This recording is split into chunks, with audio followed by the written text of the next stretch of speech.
this speaker box here. I've got veneer on it.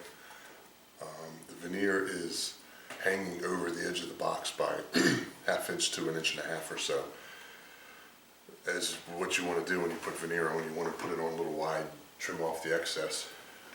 So that just goes really easy. You just use either this, a utility knife, or I even use this sometimes, just a straight razor. Just going to get rid of the bulk of it with this first.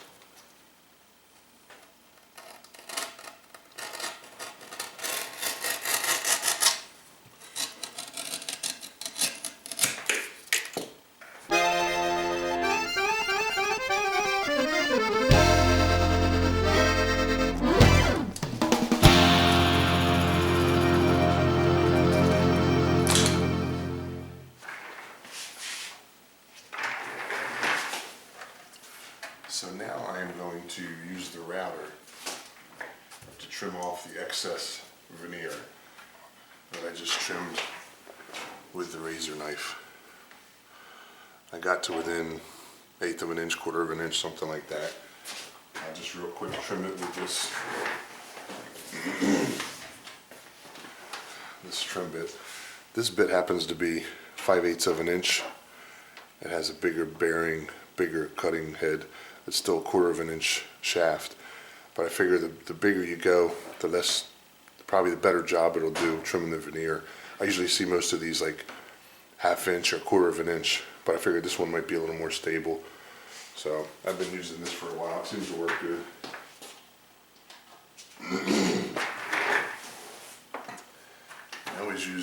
I have glasses on, but I use this too, just in case something bad happens.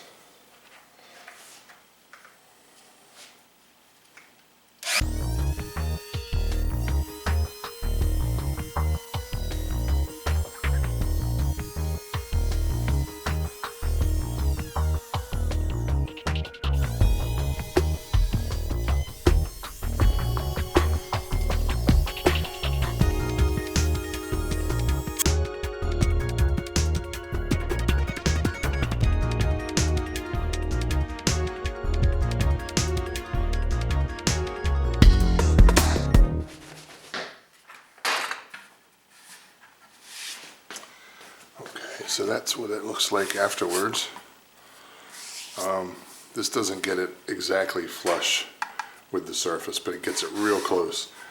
Okay, I've got both subwoofer boxes veneered and trimmed with the flush cutting trimmer bit on the router. And I was just going to leave it there, but I think it would probably be beneficial to explain a little bit more about sanding this top layer of veneer flush with this board here. It can get a little bit tricky, so I'm going to grab the camera and take a couple close-up shots.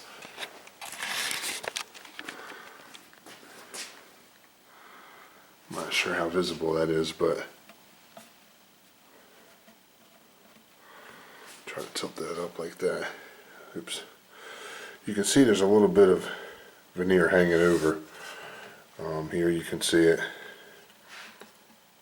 It's not that the trimmer didn't trim it. The trimmer did trim it, but it just doesn't get exactly flush with this piece here. It leaves always just a little bit hanging over. So what you got to do is you got to take this, something like this, and sand down. Not exactly like that, because then you'll be sanding into this, but just a slight little angle. And I usually kind of go like this. And I just sort of feel with my finger how close I am. So I can't really do this with the camera in my hand. I'm going to put it back in the tripod and then kind of film the process from there. So anyway, like I said, you don't want to sand into this too much, because then you'll kind of screw your finish up. So what you need to do is just kind of put an angle on it and just keep feeling. Another thing that happens is, it's kind of funny, but the glue that we glue the veneer on with, it kind of leaves a little skin there. I'm going to have to take this off and show you that. It leaves just a little bit of a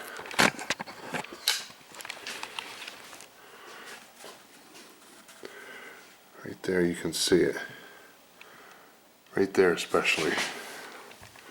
Hope I'm not making you dizzy. You can lift it up with your fingernail.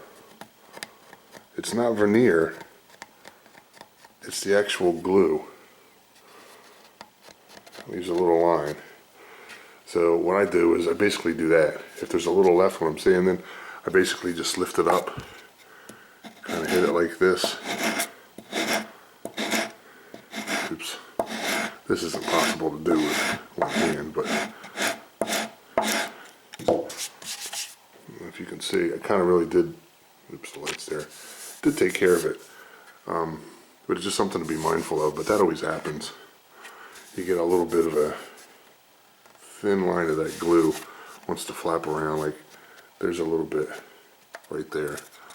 Just kind of bring this down.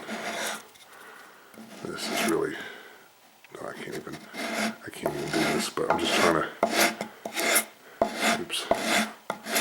So you can see it's gone now. It's probably not smart to do that with one hand while I'm holding the camera because I might screw it up, but just so you know, that's something that happens when you're doing this.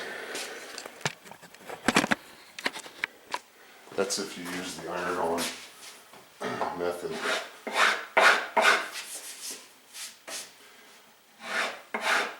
I don't know if it's a problem if you do contact cement or not.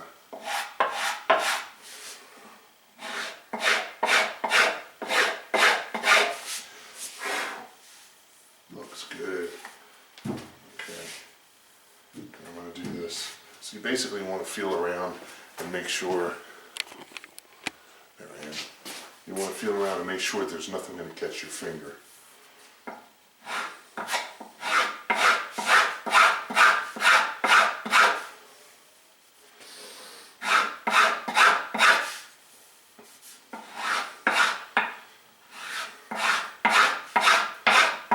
And when you have most of it off,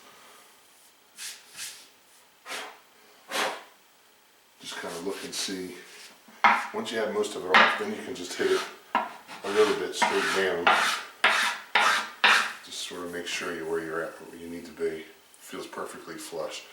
You can feel this with your finger almost as much or more than you can see it with your eyes. Round over. It's a little tricky.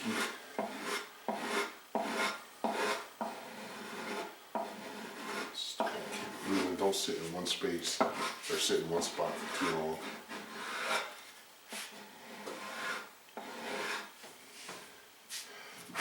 So here again, I've got some of those little hairs of glue sticking up. I'm just going to take my fingernail, kind of lift it up. So when I hit it again with the sandpaper, it kind of comes right off. There, that's nice. It doesn't take that long either, but it's something you got to do.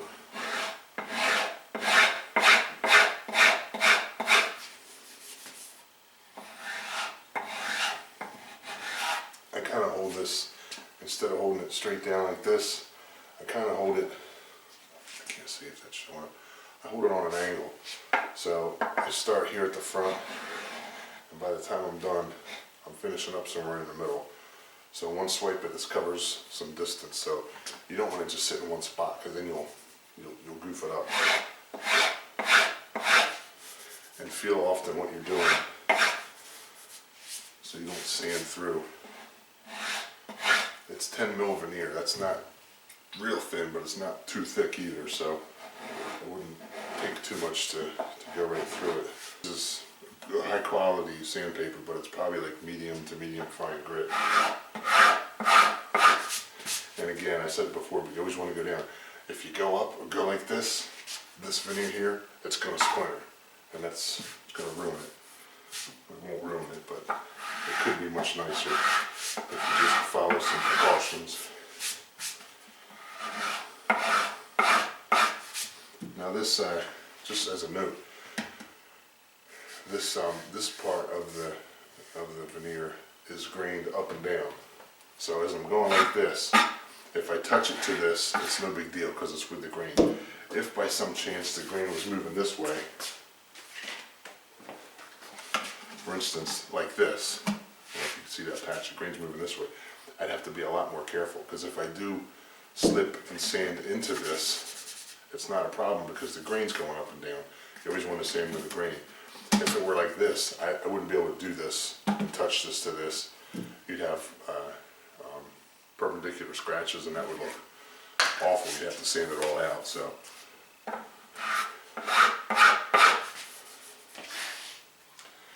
okay, there's just one more thing I wanted to mention about veneering, and that's it's the prep work on the workpiece before you veneer. If you were just to apply a piece of veneer to a piece of wood, there would be no problem. The wood would expand and contract with changes in humidity. So would the veneer, and it would look smooth and it would look nice, you know, forever. But when we make things out of wood, we generally have joints. You might have a butt joint like this. So you've got the end grain here of one piece attaching to a board here, and then you've got the end grain here showing. End grain always seems to react with changes in humidity, moisture, stuff like that, differently than the face of a board. Even though it's MDF, for some reason it just seems to be the way that it is. I've already covered these up, so I can't show you per se, but these boxes were built with square front, back, and sides. The top 3/4 piece of MDF was glued onto that piece.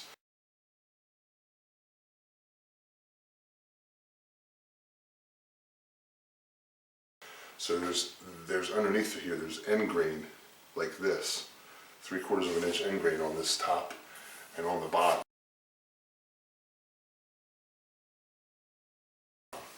Now when I made them, I used the router to trim it so that it was close, and then I sanded it on my big sanding board, which is just a big piece like this with coarse grit sandpaper on it.